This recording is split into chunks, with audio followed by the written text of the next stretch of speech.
চিকিৎসক ও সার্জনদের বেতন বৃদ্ধির প্রস্তাব দ্রুতই কার্যকর হবে বলে জানিয়েছেন স্বাস্থ্য উপদেষ্টা নূরজাহান বেগম। সকালে বিআইসিসিতে চক্ষু চিকিৎসক সমিতির বার্ষিক সভায় তিনি একথা বলেন।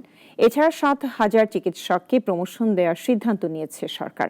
তবে অনেক চিকিৎসক সময় মতো হাসপাতালে যাচ্ছেন না বলে অভিযোগ করে স্বাস্থ্য উপদেষ্টা বলেন, গ্রামের দিকে ভালো ডাক্তার নেই, প্রয়োজনে অভিজ্ঞদের সেখানে যেতে হবে।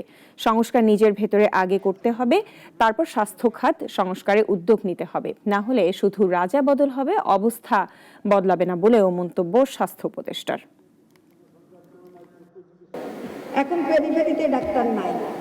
আমার ডাক্তার কনসালটেন্ট মেডিকেল হাসপাতালে বেশিক্ষণ থাকে না, ওখানে ডাক্তার পাওয়া যায় না। কাজে আমরা নেব ডাক্তার, চুক্তিভিত্তিক নেব, যেখানে যাওয়ার কথা বলবো সেখানে তাকে সার্ভিস দিতে হবে, তার জন্য বেতন বেশি দিতে হলে সেটাও দেবো।